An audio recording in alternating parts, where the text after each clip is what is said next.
In a world where many people see reality as a circle or a rectangle, the truth is that issues are cylinders. Rather than a two-dimensional understanding, we will flush out the three-dimension complexities through nuanced conversation and civil, respectable discourse to highlight all perspectives on controversial issues.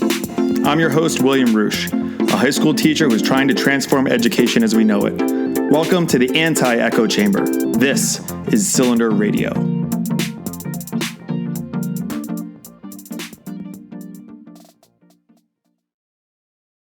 So before this podcast gets started, I just want to say that the audio got a little screwed up. I couldn't hear my guest, so I actually was recording on my telephone on a speakerphone, and then it actually did record through the app anyway, even though I couldn't hear her. So there is double audio on some of it. I apologize. I tried to fix it and I couldn't, but I will remedy this and it won't be a problem in the future. But it was an hour-long conversation and I don't want to have to record the whole thing over again. I have a couple others planned. So I apologize for the audio issues that you're going to hear. Hello, welcome back to the next episode of Cylinder Radio. I am Will Roosh. I am the host of this show. Today I have on author and illustrator Elizabeth Rhodes. Elizabeth wrote a book and illustrated the book called Feminism is for Boys. And today we're going to talk about the idea of feminism. I had a feminist on Destiny on last episode, and I think that this is a topic that needs more. So we're going to flush this out a little bit more, and the idea of feminism for children and the messages of how to teach and what is the agenda behind education in general for kids of all ages. And I'm a teacher, so it kind of makes sense. So let's get into it. Elizabeth, thank you so much for being on the show. Yeah, no problem. So tell us a little bit about your background of how you got into being an author and illustrator and specifically tackling this concept of feminism. You told me a little bit before I started recording, but just so my audience knows kind of who you are and where your kind of credibility comes from for this. Sure. So I'm a designer and I live in Portland, Oregon. And recently, well, actually further back, let's step back a little bit. So when I met my now partner, Russell, when we first started dating, I found out that he was a feminist and I wasn't at the time. And I didn't really know what it meant or anything that was really behind it. But I knew that he was a feminist, and through our relationship, he really was able to open me up to the idea of feminism and really teach me what it meant and really open up my eyes to the ways our society was kind of failing me as a woman, I guess. Mm-hmm. And eventually, so the last 2 years, we just had our first child, and she, when she was born, I filled our bookshelves with a bunch of feminist books because I knew that I wanted to teach her this early on to give her power over sexism kind of before it had power over her, right?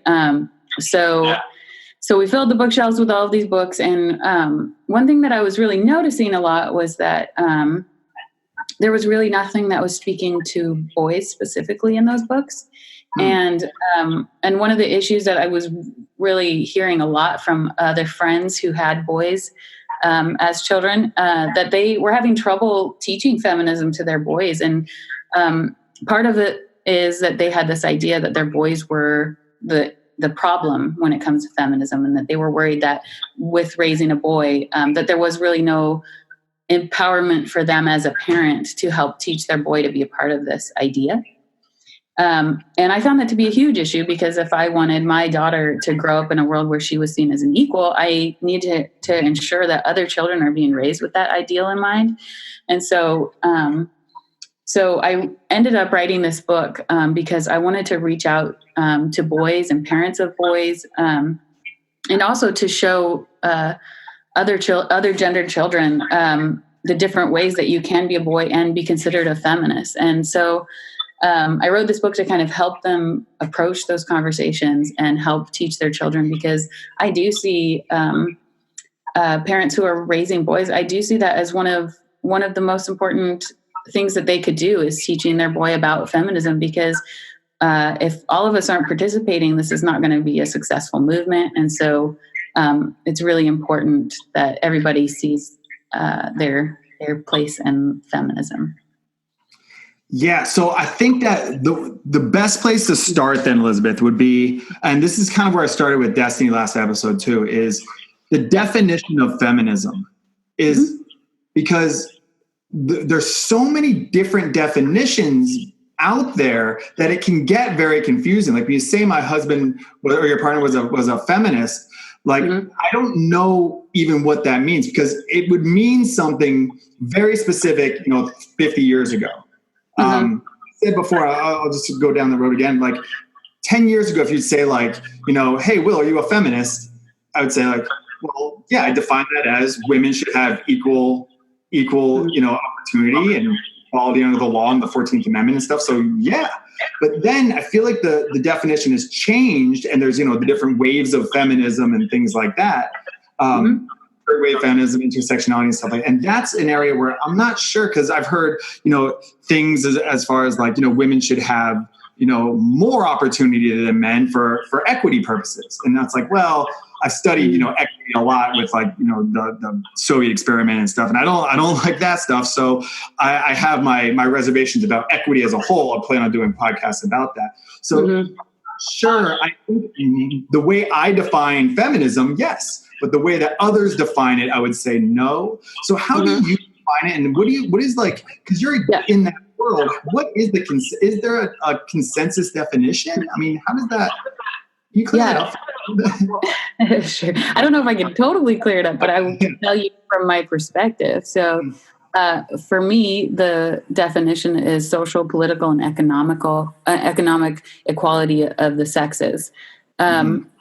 So for me, that means equality for all. It does include a lot of issues. And I think that can be, there are some people who identify as feminists and strictly stick to women's only issues, but also in some of that, trans people are not included, right? And so for me, my definition is as wide as it can be, because I do believe that sometimes when you're working on an issue that you might think is for one gender, it really benefits all genders, right? So like when we work on, when we're trying to encourage women to seek jobs outside of the home. And it's not to say that working or being a stay-at-home mom is a bad thing, but it's giving that opportunity, right? But in that same thread, when you give that opportunity, you're also opening up the opportunity for men to be stay-at-home dads, right? And so I think that no matter how you approach an issue, I think that you will end up, as long as it is a positive issue, you will end up gaining benefits for all people. And so I think that there are definitely feminists who focus only on women's issues. And I would say in that there is typically a larger amount of discrimination based on gender with women, right? And that's why the large amount of it is focused on women, is because that's where the problem is, and that's where the solutions need to be. But I don't see it as a way to make anybody surpass any. I think it's a way to kind of build us all up until there is more of an equal ground for everybody, including women, including men, including trans, including intersex people, including non-binary people. All of those things are really important. But not every feminist would agree on all of those topics. And you're right, it has changed a lot. Some people specifically don't include trans people in their feminism, and that's part of like the basis of their feminism. And I think that is it's a really unfortunate thing, because that's part of the reason why we needed something like feminism, is because people were being discriminated against. And if you're taking something that's supposed to be anti-discrimination and then using your own idea of what's right and wrong and using that to then again discriminate, it's just creating more issues. So for me, it is including intersectionality and making sure that it is open to as many issues that we can tackle. I've actually talked to feminists. One of the great things about what I'm doing is I get the chance to talk to a lot of different people, and it's really great for me as someone who loves to learn. But I talked to some feminists who are actually against the idea of including transgender people in with their gender, because they say that's like, you don't know the struggle that it is, and that's a similar thing to like a Rachel Dolezal, who's like a transracial person. It's like you don't get to claim that you are someone who experienced this kind of discrimination. I think trans people just experience a totally different kind of discrimination. I think it's not the same as being a biological woman. It's a totally different thing. So, to include that, it does change the definition. Is you want to include just people who identify as a female or who are, a female, is it XX chromosome? Is it, like, how do we define that? And I can see why it would get unclear for people. I think that you would agree with this, at least this part, and then we'd probably differ on some things. But I think the idea is about equality of opportunity under the law, and among your fellow man, your fellow human, is like treating them with respect and dignity as a human being. And it doesn't matter what you have between your legs. It doesn't matter how you identify, but you deserve respect as an individual if you treat people well. And things like treating people as individuals is something that I try to promote a lot. And at the end of the day, if you bring value to people's lives, then you should get paid for that. It doesn't matter your specific gender. Yeah. I mean, I think so. I guess the issue that I have with not including trans too is that I don't expect that a trans woman would understand what it feels like to have a period. Like that is something that's specific to someone who has ovaries, right? But that doesn't mean that a trans woman doesn't have issues that are valid and need to be 100%. Seen. So I think that that including a trans woman in women's issues is important, because there are issues that they will identify with and that they have experienced, and then there are issues that some of them won't. And that that's the same for me being a cis white woman. I don't have the experience of racial discrimination, but that doesn't mean I shouldn't be included in feminism just because I don't have the experience of some issues that need to be tackled. In fact, it makes my participation important because, largely I'm maybe more connected to people who are likely the people who are doing the discrimination. And so it's important for me to be a part of it so that I can communicate and be a part of that change. And connecting with those people that may not have heard that message, I saw a poster in LA, because I think it was in LA that the Women's March was canceled. And I saw a poster in LA that said, like, white feminism isn't feminism. And it just rubbed me the wrong way. It's like, why are you, like, these are your allies. I don't understand. I've seen the same thing where it's like men don't get a say in women's issues. And like, men have done a lot of hugely beneficial things for women in history. Like, there are people who are trying to stop you. You have people who are trying to curb what you're doing, and then you have allies. Like, why are you using the group that they belong to? That's essentially what racism is. You're taking you belong to this group, so you're no good, as opposed to you're an individual who's trying to help me. And it just rubs me the wrong way. And I think it's a counter to what we're trying to do. I think so. That specifically. So there is some history in feminism of not including Black people or people of color, and that needs to be acknowledged. And that that lots of people of colors or Black people's experience of feminism has come from a background where they weren't included. And so when I see a message like that, and I think this kind of goes with how I would like maybe men to hear some of the messages of feminism, is that when I hear a message like that, I think it's important that we listen, because that person probably experienced something that was racist, that was in feminism, and that was not including them. And I think part of that, running an account that is a feminist account, I run into things sometimes where I am challenged on how I'm representing things racially or how I'm not. And so when I see something like that, I don't think that they're not saying something bad about feminism. They're saying something bad about not being, not including intersectionality in feminism, not seeing where racial biases are, and not seeing where, like there was a point where I was going to do a talk during Black History Month, and I was going to do a talk because these women invited me to do an Instagram live with them. Mm-hmm. And I asked my community if they had any questions for us. So when we do this live, and one of the questions was, is there any people of color in your chat? And I was like, no, there's not.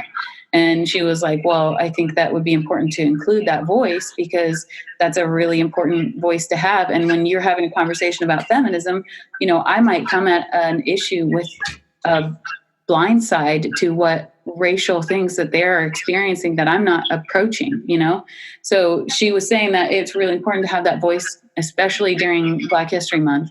And so we ended up changing our strategy, and all three women all did separate lives, and we all did it with different people to make sure that we were getting a wide variety of voices included in the conversation.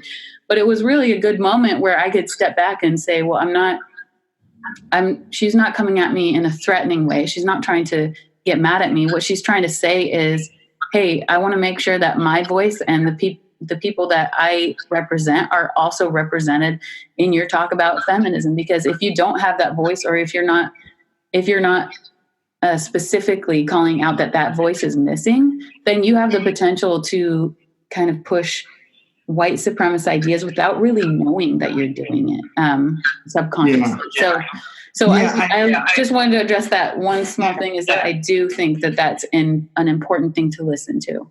Yeah, I listen to it and I enjoy these conversations, but I also want to have conversations for pushback, because I don't think that intersectionality narrative is something that we just should blindly accept. It's all new. I mean, this is a new concept in social science. This hasn't been flushed out. And just to blindly just follow it because it's under the guise of being kind, I worry about that. I understand that, you should represent a person of color for this talk, but why is it a person of color and not say, do you have a disabled person on the dais? Do you have a dwarf on the dais? Do you have a trans? Do you have someone who's poor on the dais? Do you have someone with a low IQ on the dais? The issue that I have, and I've talked about this before with intersectionality, is not the idea at the core. It's the way that you say these are privileges that need to be heard, but then what about the other ones? And if you say, well, those two, to what end? To what end? Because every single human being, you, me, every single person has advantages and disadvantages. Mm-hmm. So how do you say who gets on there? Because there might be someone who is, let's say, Black, who says, hey, we should be represented. It's Black History Month, but is there someone who has a 70 IQ who's like, my IQ is so low, they won't even take me in the military. So maybe if I do a job as a greeter at Walmart, I'm really stuck. I'm a human though. I have feelings. I have something that I should be heard too. Are you representing me? You know what I'm trying to say with this? I hear you. Yeah, I hear you. And I think that I've heard you talk on this subject before.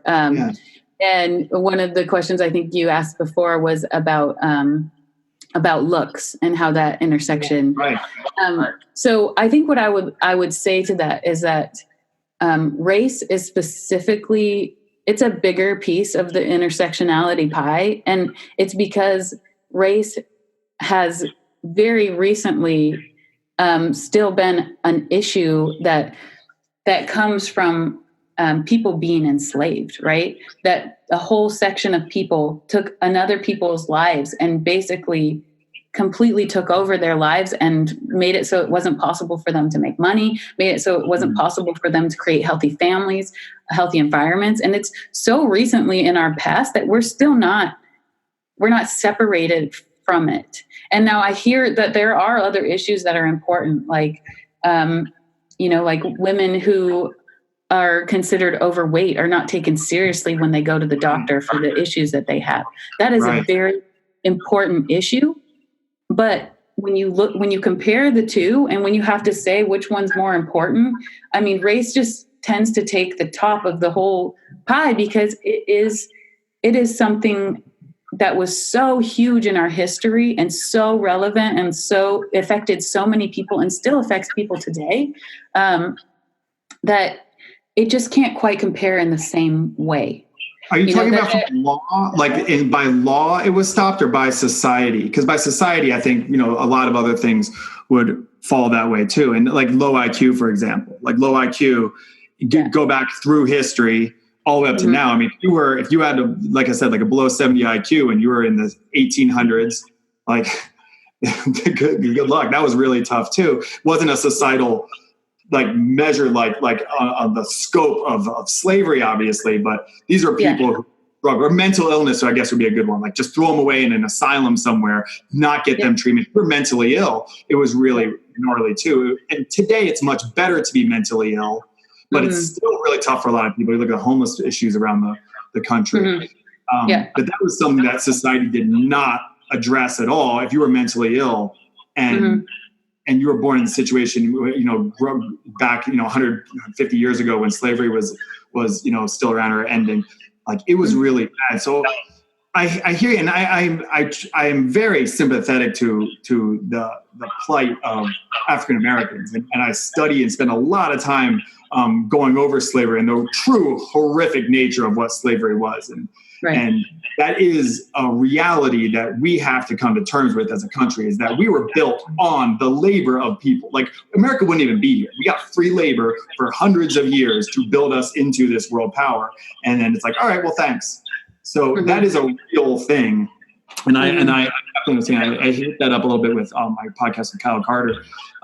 But I guess I wonder if intersectionality was just focused on race, then I would say, okay, I get it, but it's not. Then it takes certain religions over other religions, and I just don't know where I know I might be a broken record, Elizabeth. I'm sorry. I still struggle with understanding why we choose certain ones over the other. I understand it with race, but then with another thing, like, you could take like Muslim or something over, why is a Muslim maybe should have more of a voice than people with dwarfism, like I don't know how these are chosen, like who chooses which get a voice and things like that. And I know, like, in your book, it's really cool. I'm sorry, but like your book is really cool. You have people who are in wheelchairs. You have people who are in all these different shapes and sizes. You really made an effort to include everyone you could think of. And I think that's saying something really important. That's just kind of where my head's at, in this sense. Yeah, I hear you. And I think that you can kind of get bogged down in like wondering which ones are more important or not important. And I think the recognition of them is really what's important. And the recognition comes from each individual case. When you're trying to do a Instagram Live during Black History Month, race is an important one for that month. I mean, it is important always, but I'm just saying that specifically in that case, that's why it was important. But I think in any case, I mean, like if you're working on healthcare issues and the one about obesity comes up, like that is an important issue in that case. And, religion wouldn't be talked about in that case, perhaps, or maybe it would, but I mean, I think that case by case is really how you have to take it, and not get so like sucked into the, like, how do I understand this as a whole? Because it's really, I think it's built there to have us have more awareness in each individual situation that we're in. And really, I think it's partly too, to be able to like stand next to somebody and say, like, here are how we connect, and here's the things that I might not understand about you. And that's why important that I listen to you on these things. And same with them. I might have something that they need to listen to because absolutely, part of an intersection that maybe they don't have as much visibility into. So.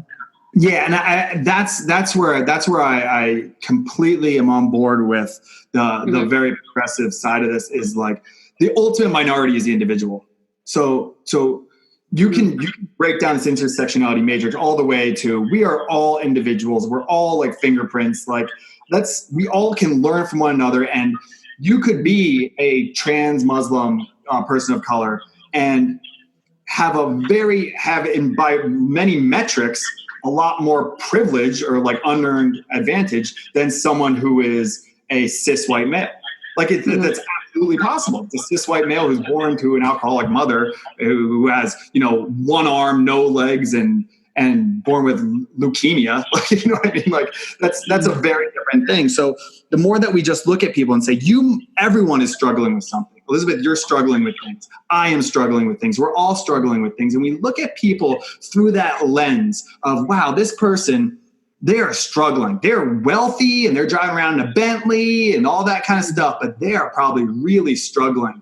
I forget the woman's name. Oh, shoot. But one of the quotes I have on my classroom wall is there isn't a person on the planet that you wouldn't love if you heard their story. And I love that. And I love applying that to like even like very polarizing, hated figures. You can take like the president or something like that. You take Donald Trump, and a lot of people don't like Donald Trump, and I get it. And you look at him as a kid, and he probably like comes back, Dad, I want a trophy. And his dad's like, shut up or whatever. Like, you got to work harder. That's a silver place trophy or whatever. You could probably look, if you had like a camera and you were following Donald Trump's life throughout his life, and like you saw he's such a narcissist, how did he become that? It would probably make you cry. And that doesn't mean that you can look at him now and be like, he's a good guy. He treats women really well. Like, that's not what I'm saying. I'm saying that there's probably something really sad in his story to make him the way that he is. And that goes for the people who do a lot of damaging things. If you view the president as someone who does that. Yeah.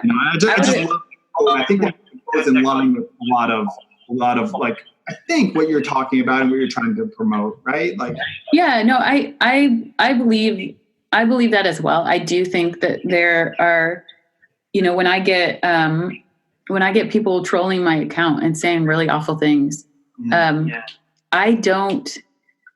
I honestly don't take them personally. Some of them I delete right away because I'm like, well, that's too much. But for the most part, I try to engage them. And I try to engage them because I feel like those are some of the most important conversations I'm going to have as far as this book is concerned, because those are the people that are coming to my page because they obviously strongly disagree about something that I've posted. And, all my posts, if you look at them, all of them are really based in kindness and acceptance of people. And so when they come over and they have something negative to say, I look at it as an opportunity for me to help teach them, or at least help connect with them. And, I don't think that I'm going to like change their core values when they come to my page and we have a conversation. But a lot of times I do get apologies at the end. A lot of times I do get people saying, like, hey, I came here because I had this experience when I was a little kid where these girls bullied me and the principal didn't do anything about it. And I hate how feminist issues don't approach, how boys are getting bullied. And I was like, man, that really sucks that happened to you. I'm really sorry that like the principal should have done something for you. And it's totally inappropriate that they didn't. And be able to like connect with them on a human level saying like, hey, I see you. I see that you're struggling and your story is valid and it's important. And it's important to this whole story that we're all trying to tell, which is that, all of us matter and all of us need to be able to work together to help see each other, That's really awesome. Like that's what I'm doing. That's what this podcast is. It's hard sometimes to get people to come on the podcast because I think that they're worried that I'm going to like try and own or like try and come at, but it's weird because I get called a libtard snowflake and to get called like, Trump's your boy and you're a fascist and stuff. Like I get called everything. And all I'm trying to do is just like engage. And I see that people who are trolling really hard or are going after you really hard, it's like, Well, it's kind of like what I was saying about that quote. Mary Lou Nowicki, I just remembered it. Didn't even Google it. And but it's the idea of like, just like you said, they came on, said something poisonous on your page, and then where you're just trying to do good, and then you engage them, and they're like, "Well, I'm really hurt. I need a hug." It's like, yeah. Like that's so true. And I see it as a teacher. Like I've been teaching for 13 years. You see essentially the bullies. The bullies need a hug, not more so than a lot of the kids being bullied a lot of times. So like, and so you see through that, and adults are no different. Kids just get bigger. But that's really no different. That's a cool thing, and and that's really at the crux of what this podcast is. So I appreciate it. Can we get into the book a little bit? So sure. So it's a short book. It's really cool, and it says essentially, boys can be feminists, and then it says feminist boys can do this and this, and it goes through like regular kind of kid activity, and then it has a little picture of opening things up. And there's stuff on there that I think that boys do need to hear, and I think it's getting better. But the idea of like being in touch with your emotions, this is something personally that I struggle with. Because oftentimes, you can ask my wife, oftentimes I have trouble tapping into certain emotions. Anger I can get to maybe, okay? But like when it comes to sadness and things like that, it's just harder. And I didn't grow up in a family where I was told not to cry or anything like that. And I've seen my friends cry and stuff, but it's rare. And I kind of shut it down. I think it's a lot of a societal thing of, trying to be tough. And I was maybe like a little bit of a weak kid growing up. So I was like, what can I control? How can I be strong? I can control my emotions. But then, I have two young boys. I have a 2-year-old and a 4-year-old, and I want them to be able to express themselves and let them really, truly understand that it is a strength to be able to express yourself and have emotion, because that emotion is a motivator. That's a thing to get you to experience the flavors of the world, experience life in a real way. And you covered that one. That's one I think is really important, that feminist boys, any boy, can be in touch with their emotions. You put that one in very specifically, I'm sure, right? Yeah. I mean, I think that part of what I think is important to acknowledge is that you can grow up in a home that is very supportive of you. But part of what I hope parents will do is approach these conversations a lot more directly. So like in my family, I didn't grow up as a feminist.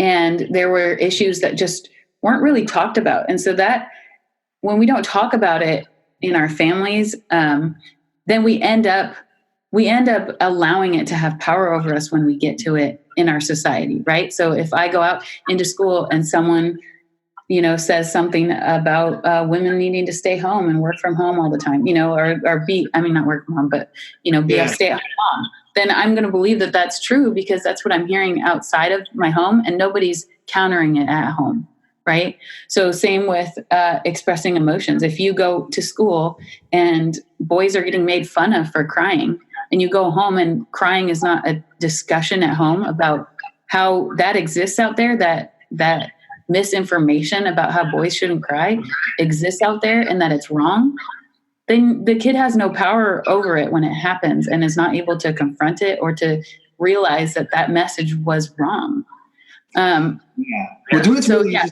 Just about crying is there's certain areas where it's fine to cry. You win the Super Bowl, cry away.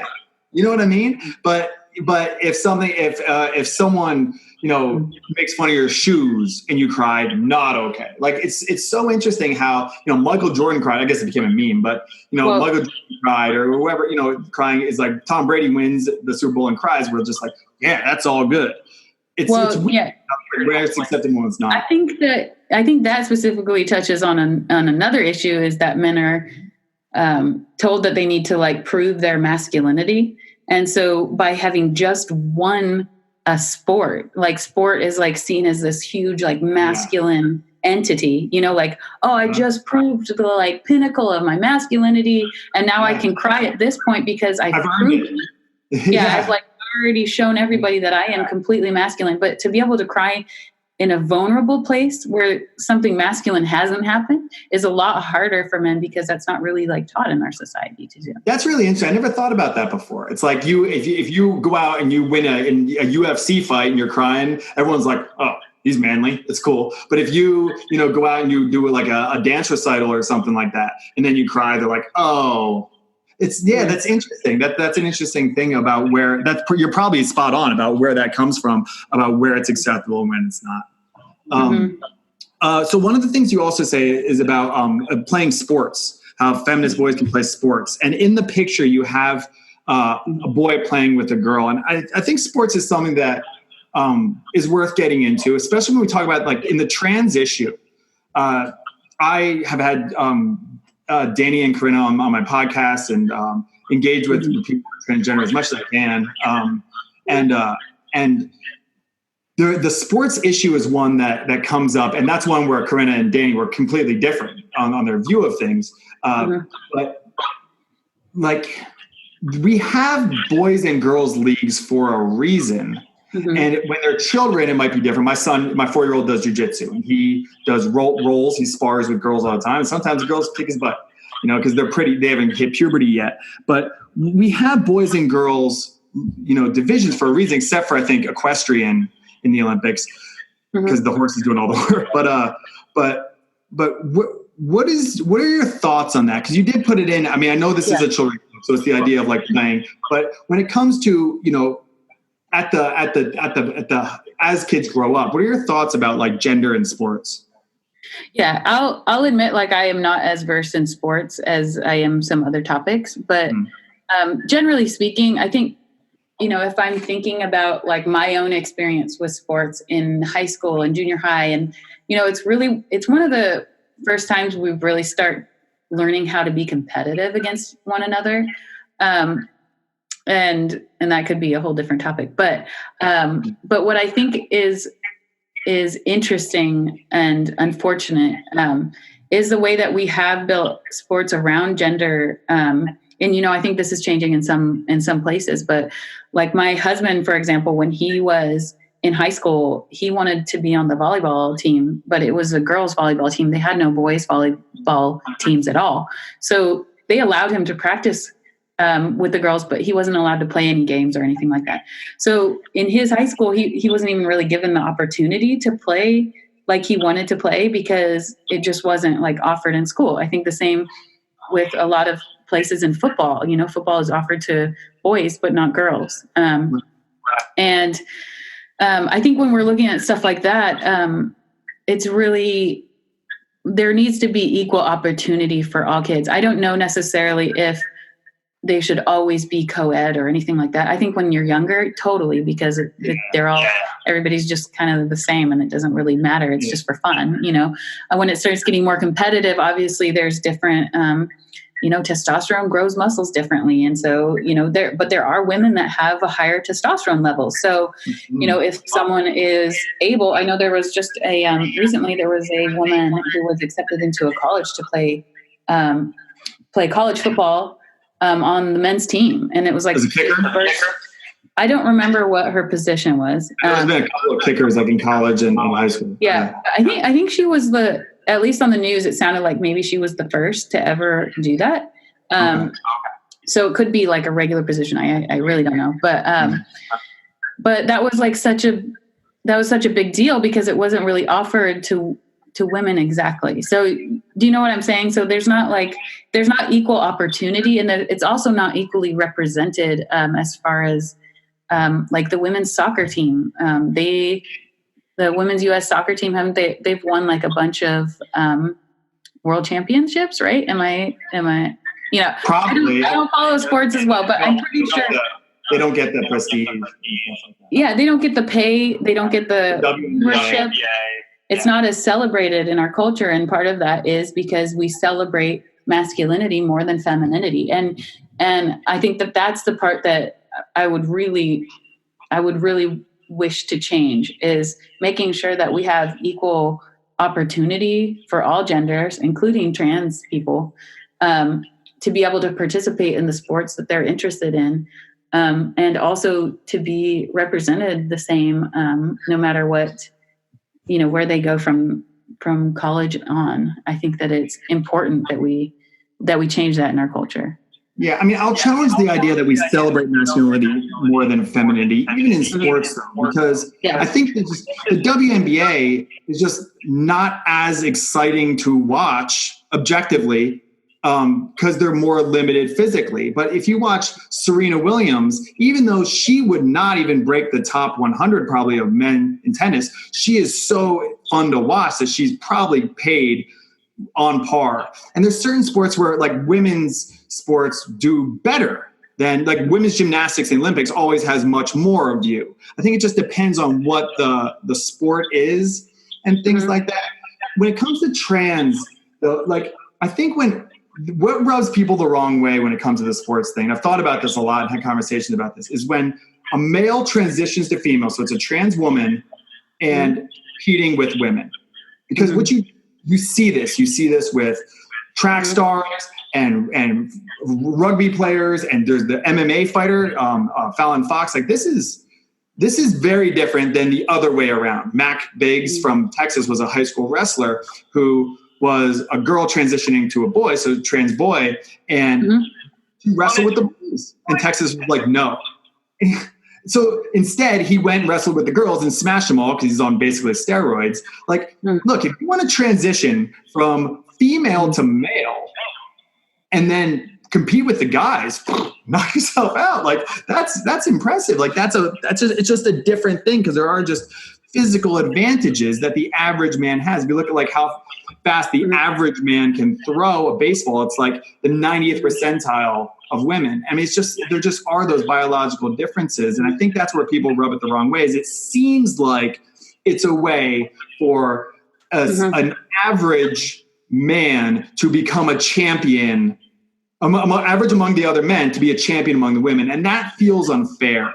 And when we're talking about a lot of this stuff, a lot of intersectionality, I think at the core of it is about fairness and about trying to get some sort of equality here. But that's not equal. That is not fair. And that's, I think, why it rubs some people the wrong ways. It's just, again, at kids, it's one thing, but just as adults, it's just, I don't know, maybe that's what it is. I don't know. Yeah. And I would say that our social acceptance of transgender is so just like started and so new that I honestly don't know what the answer is, because I do hear what you're saying. And I do agree that there are some concerns. I would like to think that there aren't.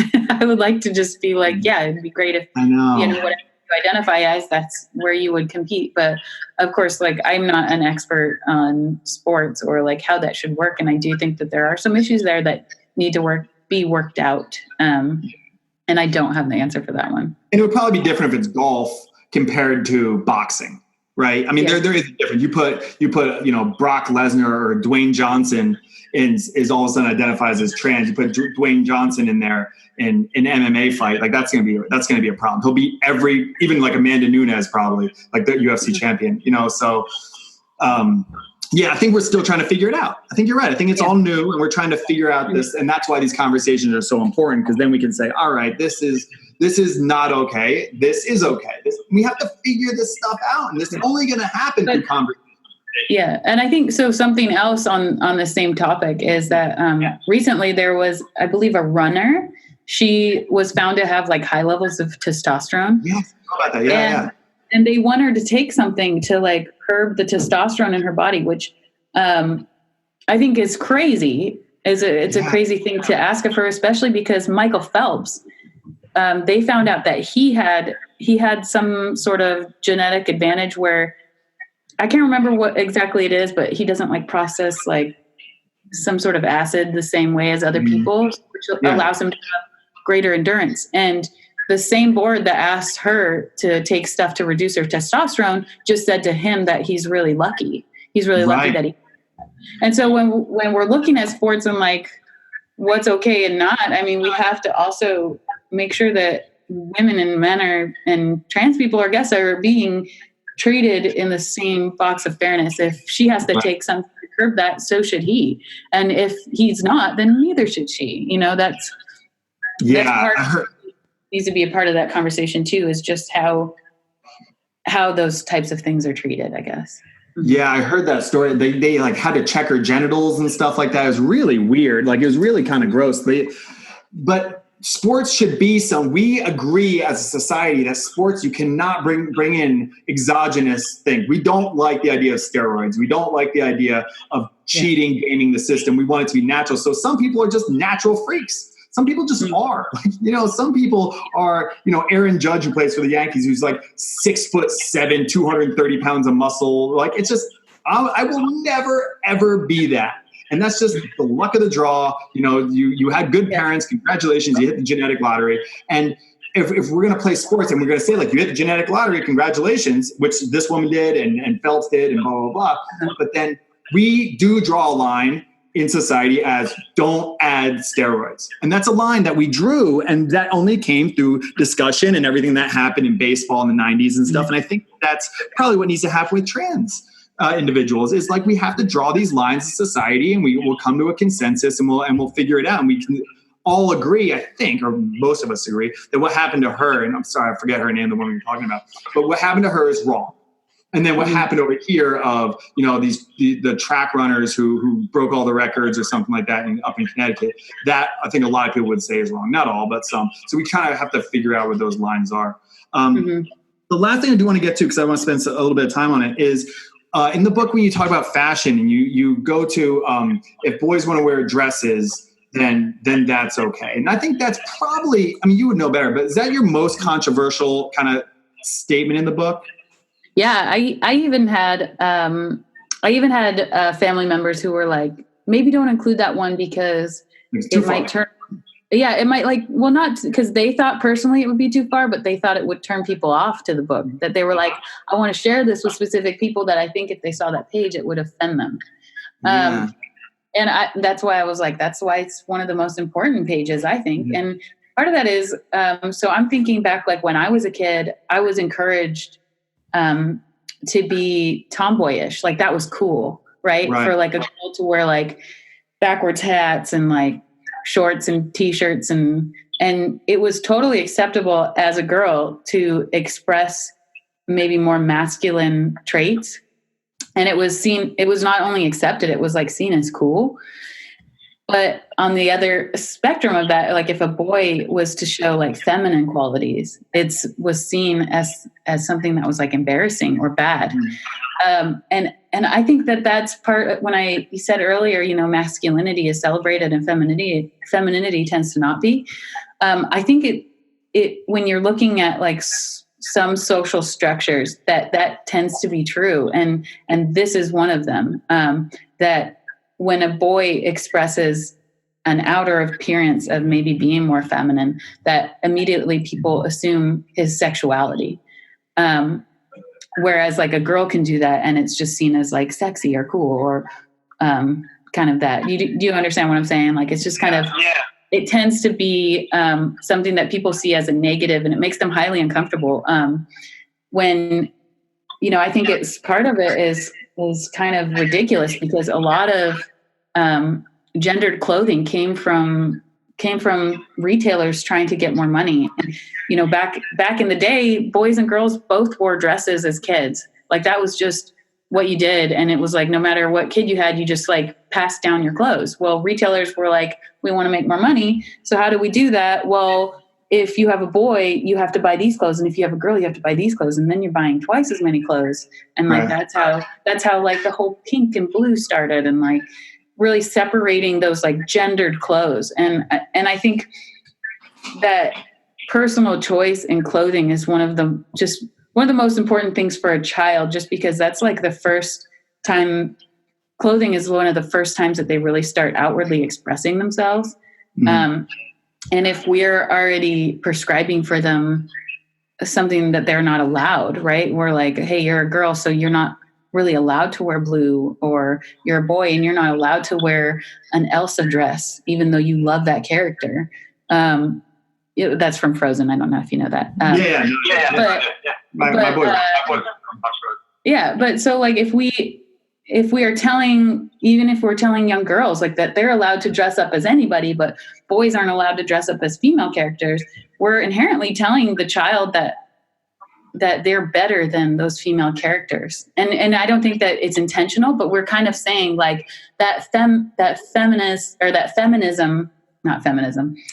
femininity is only for girls, and that boys are stronger than that. They shouldn't show those things, and they shouldn't be a part of those things, which leads to them believing that men are in some ways better than women, and that they have these things that they don't want to be a part of, because it's like, I don't want to be thought of as a girl or as feminine, because that's not for me. You're saying, but the other way. Okay. Yeah. It's funny because it goes back to what we were saying about like winning the Super Bowl and crying.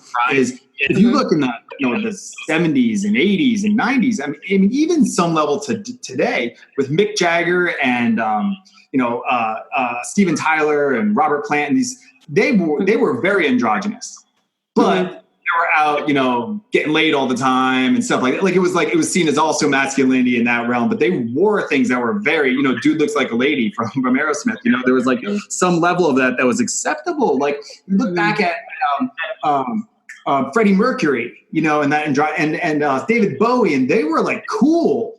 So this has been around for a while. It's just, like the androgynous thing and taking fashion risks and stuff like that. It's been around for a while. And there's a lot of people that look at Freddie Mercury and like, yeah, whatever, he can sing, so I don't care what he wears. And maybe to some degree we've lost that. When you say, when 100 years ago or whatever, kids were, you might wear a dress because that's what all you had. Yeah, but as they grew up, it wasn't acceptable in America for men to wear dresses. Like it was. Maybe as a kid, also women weren't allowed to wear pants then either. There's a book about the first woman who decided to wear pants to school, and part of that was because she wanted to play on the playground, and she couldn't play on the playground with her dress, and so she was like, I'm going to wear pants to school, and everybody thought she was crazy. And I feel like we're kind of at that point with boys and dresses, right? Is that a boy might want to wear a dress, and if he does wear a dress, people are still seeing him as not fitting into what they're expecting. Yeah, and I think, because I've thought about this, I had a conversation with a friend of mine, a good friend who's a gay guy, who he said when he was a kid, he put on a dress, and his parents told him, no, dresses are for girls, and they're not for boys. And he looks back on it, and this is something that I brought up with Corinne, and he's like, well, I disagree. I think it's more along these lines. But what he said was, thank God that they said that, because not only was I, an 8-year-old, but I was a gay 8-year-old, and I'm figuring out what is this reality? What is life? And I think why that section is so controversial, I'm glad we're conversing about it, is because the world needs boundaries and barriers. We need it. It can't be chaotic anarchy. We need to have certain barriers in this world. And when kids, and I have young kids, you have young kids, like, when you have kids, like, they're trying to figure out what is up and down.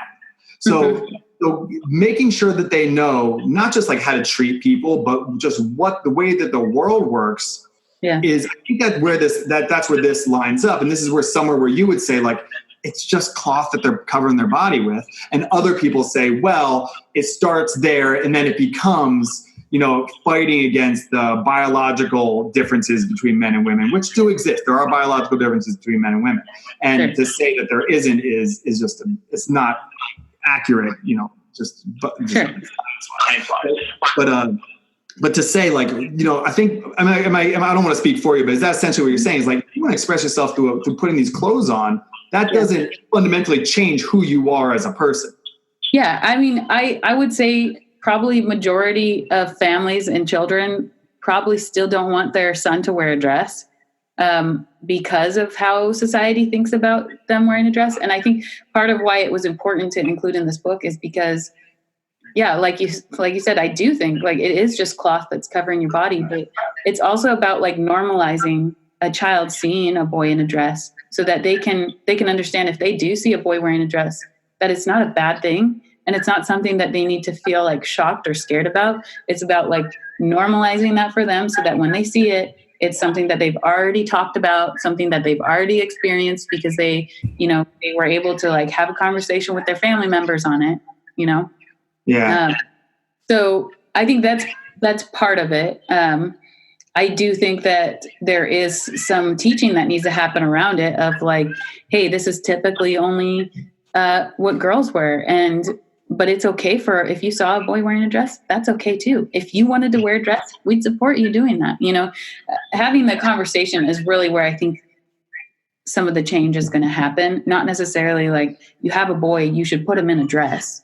I don't think that has to happen. But yeah, and giving your kid, people are like, well, if your kid just wants to eat chocolate all the time, am I supposed to let him do that too? It's like then again, it comes down to these lines. Like, where do we draw these lines? And like, is there a health issue? I think the dress one is a largely societal one, and people are scared. Well, then my kid's more likely to become trans. And you look at the statistics about mental health and in the trans community, and they get scared about that. Maybe every kid's going to get teased. Their ears are too big or too small. So why give the bullies, extra?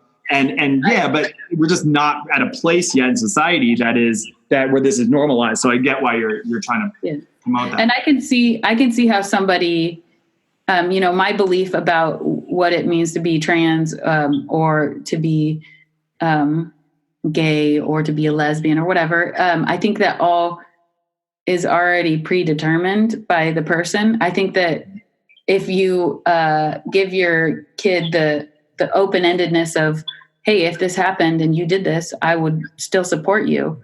I think that is just creating an environment where if your kid is one of those things, they already are supported from the very beginning, instead of being alienated. Because I don't believe putting your boy in a dress is going to make him gay.